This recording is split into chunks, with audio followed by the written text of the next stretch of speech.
L'emploi des jeunes, c'est l'interrogation du jour. Est-ce qu'aujourd'hui, nous pouvons travailler, réfléchir ensemble pour que chaque Togolais, chaque jeune Togolais entre 18 et à 40 ans au plus puisse avoir un emploi décent dans notre pays? Vraiment, c'est possible. Nous en parlons. Ça peut peut-être paraître un rêve, mais nous en parlons donc sur ce plateau où, par exemple, Rachel nous dit que oui, on peut pousser jusqu'à ce que notre SMIC soit à 150 000. C'est peut-être vraiment vu de très haut, mais c'est quand même pas impossible peut-être dans notre pays. Et comment est-ce qu'il faut véritablement le faire aujourd'hui pour que nous puissions en arriver là et que chaque Togolais, chaque jeune soit vraiment fier d'être Togolais, fier véritablement d'appartenir à un pays et éteindre toute forme de frustration, parce que c'est aussi de là que viennent les frustrations. Tu es chez toi dans la chambre, tu réfléchis, tu te poses des questions, comment faire pour réussir sa vie, comment faire pour venir à bout de ses besoins, comment faire également pour pouvoir soutenir les parents qui ont tant donné, qui ont tant investi dans sa vie, et quelle également pourrait également être la responsabilité donc des dirigeants, des gouvernants, pour que nous puissions donner une vie et un emploi décent à chaque Togolais. Nous en parlons encore dans cette deuxième partie avec nos invités que nous avons donc sur ce plateau. Alors, Rachel, je reviens à toi. Pour toi, est-ce possible à ce que chaque jeune Togolais puisse avoir un emploi, ne serait-ce que où le SMIC aujourd'hui pourra être à 100 000 francs? Pour toi, est-ce que c'est possible? Oui, c'est possible. En faisant quoi? C'est pas les moyens qui manquent aujourd'hui. Hein. Ah bon? Oui, excusez-moi, je ne suis pas près de la cagnotte. Mais moi, aujourd'hui, je pense que c'est pas les moyens qui manquent au Togo pour payer 100 000 francs à chaque jeune, comme SMIC. Non. Ok, je vais t'écouter jusqu'au bout. On a assez de ressources aujourd'hui au Togo. Hein. Mais Rachel, tu ne pourras pas dire sur ce plateau que c'est comme si un père qui a des enfants à la maison, et le père sait que ses enfants n'ont pas assez de moyens pour subvenir à leurs besoins, mais refuse de leur donner. Est-ce qu'on peut aller sur ce terrain? Ça peut te paraître bizarre, mais quand on fixe le SMIC, ce n'est pas que pour donner de meilleures conditions de vie à ces citoyens et tout. Il y a beaucoup de paramètres qui rentrent en jeu. On parlera notamment on parlera de la politique, on parlera d'une liberté qui pourrait empoisonner les jeunes. Parce qu'aujourd'hui, il faut se dire qu'un jeune aussi réussit trop vite, ça crée aussi des problèmes plus tard. Mais quelque part, c'est quand même une fierté pour une nation de voir ces jeunes briller, ces jeunes être des champions, ces jeunes réussir. Aujourd'hui, pourquoi les jeunes qui réussissent assez tôt sont traqués? Traqués comment? Voilà. Prenons un jeune, par exemple, de 18 ans, qui a sur son compte... Ou peut-être 25 ans. 25 ans, qui a aujourd'hui sur son compte... 30 millions. 30 millions. Croyez-moi que ce jeune homme sera surveillé. Vous savez pourquoi? Parce qu'on juge aujourd'hui, selon les lois, selon la comptabilité, ou je ne saurais le dire, du gouvernement togolais, qu'un jeune de 30 ans ne peut pas avoir une réalisation pareille. C'est-à-dire que quand on voit la moyenne, ce n'est pas évident, et on va chercher à voir comment est-ce qu'il a fait pour pouvoir avoir ces ressources. C'est ce que tu voudrais dire? Oui, c'est ce que je voudrais dire. Donc ce n'est pas le traquer, mais c'est d'aller à la vérification pour savoir quelle en est la cause. Ou bien tu maintiens traquer? Je trouve totalement ça légal de le faire. C'est suspect quand aujourd'hui, moi, je n'ai que, on va dire, 10 000 francs sur mon compte. Mais c'est quand même un entrepreneur. Admettons qu'on parle des jeunes entrepreneurs. Alors, il entreprend, oui, il fait quoi jusqu'à... C'est là où on va commencer par finir, en fait. Je ne dis pas que c'est mauvais en soi. On parlait justement de la manière dont le SMIC est fixé, les conditions, les paramètres qui rentrent en jeu. D'accord? Et quand on prend le cas, par exemple, d'un jeune qui, lui, ne va pas encore se baser sur le SMIC, quelqu'un qui a 30 millions n'est plus dans le SMIC. Non, même pas. Voilà. Donc, je veux faire plutôt référence à cette histoire de blanchiment d'argent qui pourrait également rentrer. Quand on fixe aussi le SMIC qui permet aux jeunes de vivre trop bien au point de pouvoir faire des économies, ça pourrait rentrer dans des investissements illicites. Donc, c'est un exemple parmi tant d'autres que moi, je suis en train de donner. Moi, je n'ai pas compris. Donc, vas-y. Donc, je réexplique. Explique-toi mieux. Alors, quand on paie aujourd'hui, quand on a des emplois qui vous permettent de faire des économies au point où vous pouvez investir dans d'autres choses, il y a des activités illicites qui peuvent naître. Venant des jeunes peuvent faire des business qui ne sont pas important l'histoire de crédit. Oui, mais quelque part, en réalité, c'est vrai que l'État doit suivre, réguler les choses, mais encourager quand même les jeunes, notamment en entrepreneuriat, de faire des chiffres d'affaires exceptionnels et de devenir des champions dans notre nation. Je ne dis pas le contraire. J'ai l'impression qu'on ne se comprend pas sur ce plateau. On parle de la réglementation du SMIC. D'accord? Pour tout gouvernement qui se veut réussir, c'est clair qu'il ne faut pas donner un salaire qui va trop permettre à un jeune, pas que aux jeunes, en tout cas à tous les citoyens du pays, de faire des... Plus que peut-être il a un salaire de peut-être 1 million, il peut faire des économies de plus de la moitié de son salaire.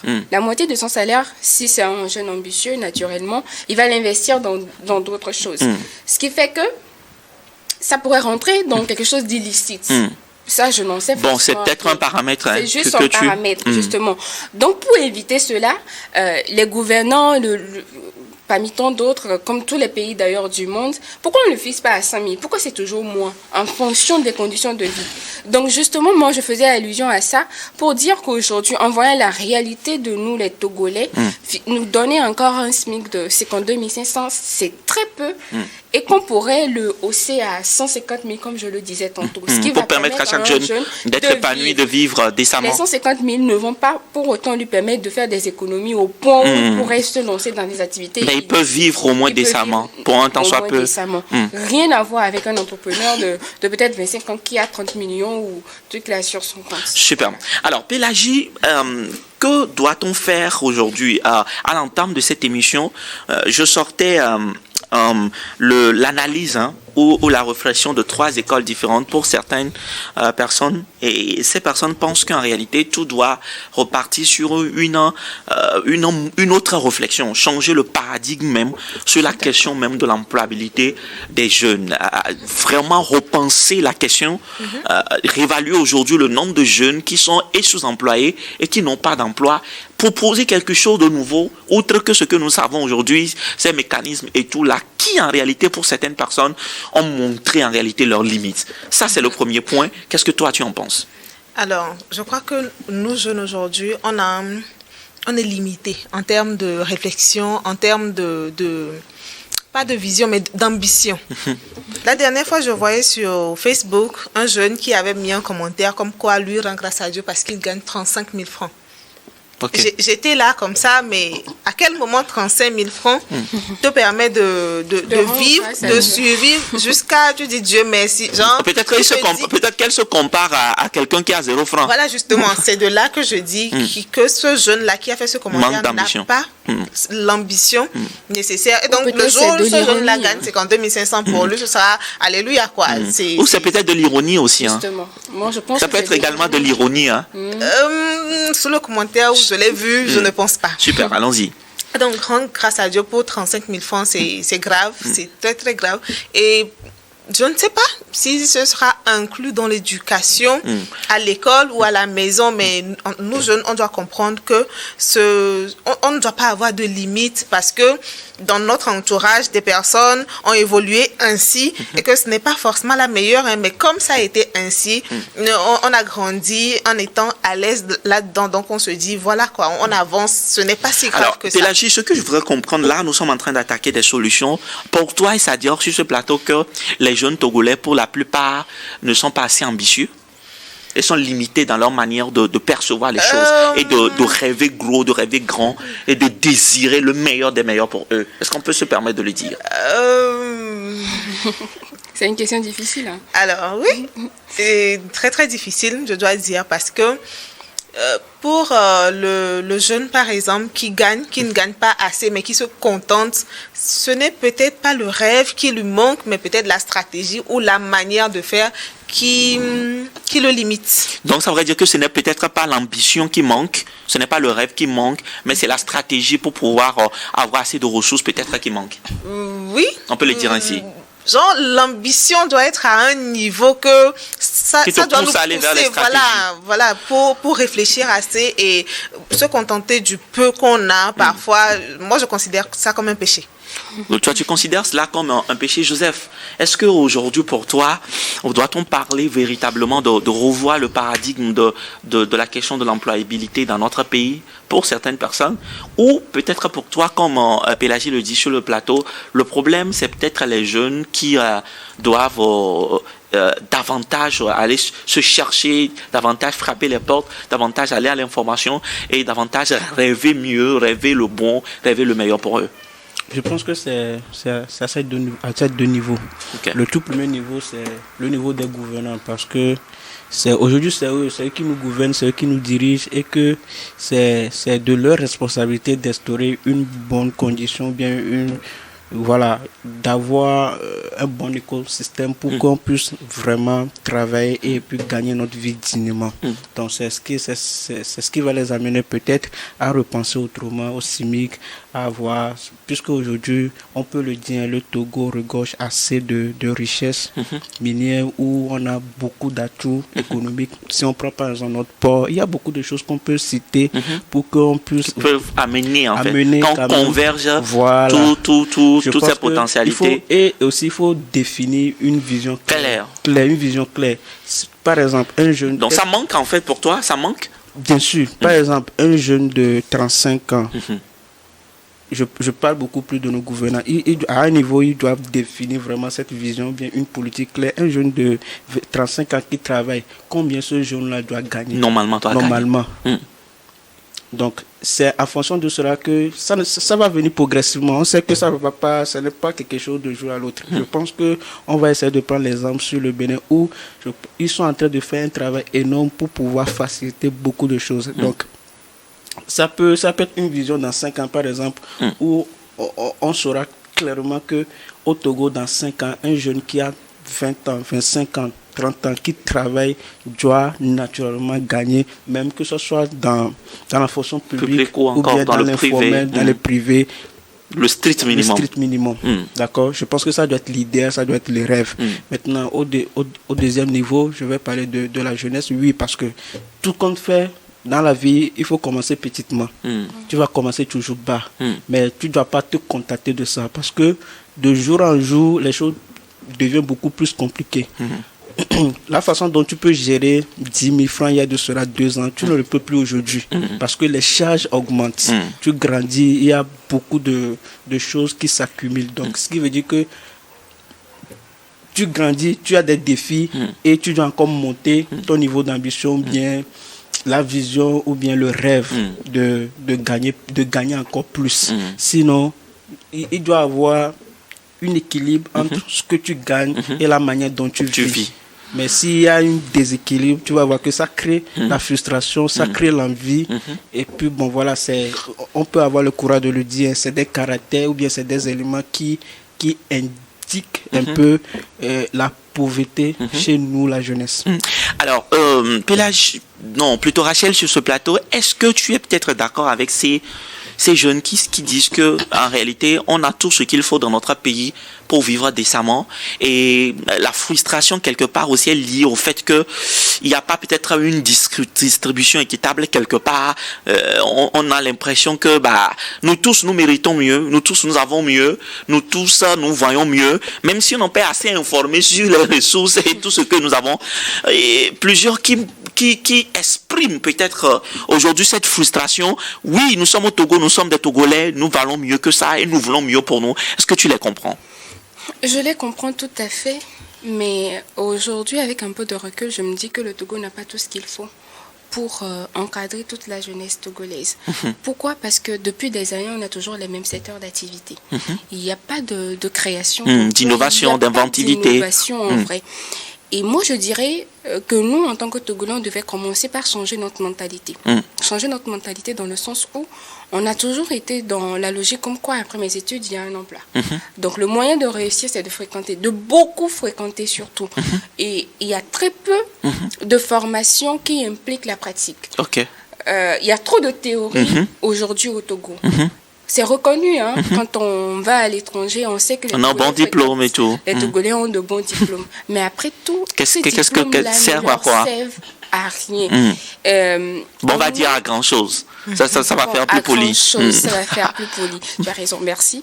Et donc, il faut qu'on change depuis aujourd'hui l'éducation de nos enfants à la base. En leur faisant comprendre que aller à l'école, c'est pas un moyen prédéfini pour réussir sa vie. C'est juste apprendre à mieux peut-être commercialiser ce que ma grand-mère faisait. Aujourd'hui, avec l'étude d'un niveau de vie que moi j'ai, je le commercialiserai autrement.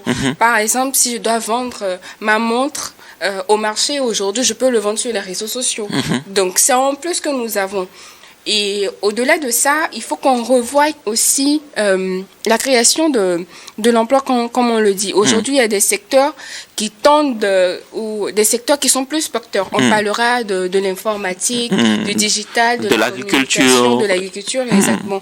Donc, quand on prend un jeune qui s'inscrit, comment on appelle l'école pour les agriculteurs, là, le nom m'échappe. ESA, à l'université de Lomé. Vous allez voir des personnes qui sont à l'université aujourd'hui et ils ont l'habitude de l'appeler TP. TP, c'est des travaux pratiques. Et il y a des jeunes qui sont retardés justement à cause de ces travaux pratiques-là qu'ils n'arrivent pas à faire. Pourquoi? Parce qu'il n'y a pas un terrain sur lequel on peut les déployer pour la pratique. Justement ces formations. Donc, de l'autre côté, il y a ceux qui sont dans le droit, qui font des cours complètement théoriques. Et quand tu vas suivre des plaidoiries, tu te rends compte que... ça n'a absolument rien à voir avec... Donc, on a une perte de temps sérieux. Parce que je fais 7 ans d'études. 7 ans le minimum pour quelqu'un qui se veut être juriste. 7 ans minimum. Et je sors, je n'ai aucun accès. Je n'ai rien. C'est maintenant je réapprends. C'est maintenant je pars maintenant faire une formation. Alors que déjà... j'ai peut-être passé plus de 7 ans pour quelqu'un qui n'a pas peut-être échoué. J'ai déjà passé plus de 5 ans à étudier, 7 ans à étudier, et j'arrive maintenant à avoir le bac. Je rentre à l'université, je fais encore 7 ans. Et après ces 7 ans-là, c'est maintenant que je vais rentrer dans un cabinet pour dire que je fais une formation, pour pouvoir jouir de mon emploi Lacan, en fait. Donc, il va falloir qu'on revoie le système éducatif au Togo. Peut-être depuis le bac, déjà, moi, je parlerai même depuis le BPC. Depuis le BPC, déjà, on sait que la personne a des niveaux, l'expression écrite, orale. Maintenant, on n'a qu'à ouvrir sur peut-être des formations en informatique. Des choses assez pratiques qui ouvrent sur l'emploi en même temps. Justement, l'agriculture, peut-être des secteurs, comment je crois que c'est ce que les IFAD qu'on a mis en place ont commencé vraiment par faire à un moment donné, mais on s'en rend compte que ça absorbe peu de personnes aussi, et derrière, il faut aussi un peu de moyens pour pouvoir bénéficier donc de ces formations. Voilà. Et donc, il faut se dire aussi que nous, jeunes Togolais, aujourd'hui, on est très paresseux. Excusez-moi de le dire, parce que à force de voir que les mêmes choses, on finit par s'habituer. Le Togolais, c'est pas quelqu'un qui sort de sa zone de confort. D'accord? Aujourd'hui, plus on le crie, je vais finir mes études, je n'aurai pas de l'emploi, plus le jeune Togolais se plaît dedans, et il n'essaie pas de faire des efforts. Moi, excusez-moi, je prends mon cas par exemple. J'ai fait le droit. Je ne suis pas en train de travailler, je ne vis pas de mon domaine. Alors, qu'est-ce que je fais en parallèle, même si je suis en train de travailler dans un autre domaine? Est-ce que je se réadapter en fonction de la réalité du terrain? J'essaie même de suivre une formation, parce que je me dis, ouais, c'est déjà bon, j'ai quelque chose sous les dents, donc je ne cherche plus à améliorer les compétences que j'ai. Et c'est pratique pour la majorité des gens. Il faut qu'on prenne conscience que l'État ne peut pas tous nous employer. D'accord? Et ceux qui... par défaut, migrent vers l'entrepreneuriat, c'est aussi un faux problème. Parce que l'entrepreneuriat, il faut avoir une vision. Être préparé. Et ça également, il faut qu'on nous encourage depuis le cours primaire à voir les BABA, de l'entrepreneuriat. Ça devrait être carrément une école aussi. C'est-à-dire qu'on ne doit pas se lever et puis se lancer dedans. Pas de l'entrepreneuriat et tout le monde y va. Aujourd'hui, des écoles où on fait former des menuisiers. C'est-à-dire que le menuisier ne soit pas quelqu'un qui n'arrive plus à s'exprimer, quelqu'un à qui tu ne peux pas confier ton appartement sans avoir peur. Donc ça veut dire que mettre en place des écoles, des métiers. Par exemple, la menuiserie, c'est carrément, il faut avoir une formation, avoir une diplôme dedans. Justement, avant d'être un menuisier. Même, on peut aller loin. La maçonnerie, tout ça là. Les aidements aujourd'hui doivent être formés sur les codes de conduite. Il faut qu'on arrive à valoriser tous les secteurs d'activité pour que chaque jeune se sente impliqué. On a aujourd'hui l'impression que c'est être cravaté, être en costume qui fait l'emploi, mais en vrai, toutes ces personnes qui sortent, qui arrivent à gagner quelque chose, sont en même temps des travailleurs. C'est ce à quoi moi je pense. Et il faut qu'on prenne vraiment conscience de cela. Il faut vraiment qu'on prenne conscience de cela. Pélagie, est-ce que quelque part aujourd'hui, si on voit nos jeunes qui manifestent quelque part également leur frustration, est-ce que cela ne peut pas aussi être des indices utiles, c'est-à-dire pour à nos dirigeants de se dire que, attention, les jeunes qu'on a aujourd'hui ne sont pas les jeunes d'hier, et il faut vraiment retravailler notre système de fonctionnement, notre manière de les accompagner, les impliquer à tous les niveaux, les engager, leur démontrer en réalité que on les écoute, on connaît leurs préoccupations, on est disponible à les accompagner, et même mieux encore, essayer d'associer ces jeunes qui essaient quand même de se battre à toutes les grandes décisions qui se prennent sur la question donc de la jeunesse, pour montrer en réalité à tous ces jeunes en réalité qu'ils sont en fait la priorité de nos gouvernants. Alors, merci beaucoup, Coco. On a l'habitude de dire que né et nous dia les joa et yo yon ami. En réalité, toute cette frustration-là, ce sont des cris d'alerte. Rachel, laisse Pélagie aller jusqu'au bout, en fait. Vas-y. Toute cette frustration-là, ce sont des cris d'alerte. C'est comme quand on a un enfant à côté, que cet enfant-là, malgré qu'on lui dise « tais-toi », l'enfant ne se tait pas, continue pas à crier. À un moment, on vérifie, voilà, il y a des déviétés, et je pense que c'est... Et quelle est la solution en réalité qu'on le propose pour le calmer en fait? Voilà, je pense qu'aujourd'hui, notre gouvernement, c'est ce qu'il doit faire, de voir un peu qu'est-ce qui ne va pas, qu'est-ce qu'on doit apporter pour que cette jeunesse-là que nous avons, parce que souvent, quand je regardais la télé quand j'étais petite, j'entendais souvent les grandes personnes dire la jeunesse, c'est l'avenir de demain. C'est la relève de demain, voilà, c'est l'avenir du pays. J'ai gardé à l'esprit. Et si réellement, nous, la jeunesse, nous sommes la relève de demain, il faudrait qu'on nous passe la main, qu'on nous apprenne à faire des choses pour que quand demain là va arriver, que nous aussi nous soyons la relève de ceux qui vont arriver. Et que nous ne soyons pas là pour dire que on n'a pas su apprendre ceci, on n'a pas su faire ceci, tout simplement parce qu'on ne nous l'a pas appris. Et aujourd'hui, c'est une exhortation que le gouvernement essaie de revoir.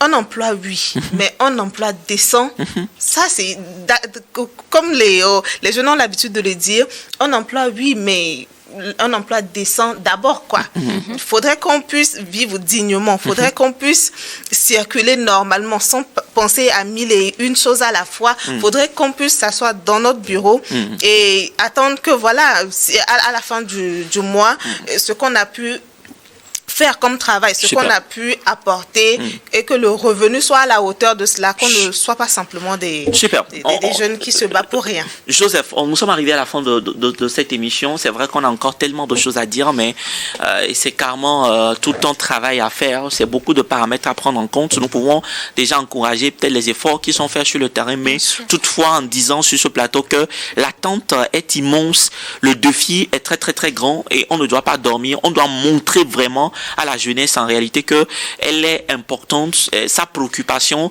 elle est vraiment sur la table et les impliquer dans la transformation de notre pays, le Togo. On va finir en disant sur ce plateau peut-être des plaidoiries ou encore à l'endroit de nos dirigeants. Joseph, la connexion, on va prier pour avoir la connexion parce que quelque part ça contribue à l'emploi des jeunes, ça contribue à il y a les métiers numériques, les métiers numériques, beaucoup de personnes aujourd'hui qui vivent aussi de la connexion. Et depuis quelques jours, on nous a coupé les pieds là. Je vais dire une vision claire dans 10 ans, combien d'emplois nos gouvernants veulent créer pour la jeunesse togolaise, d'emplois décents, dans 10 ans. Clair. Super. Rachel.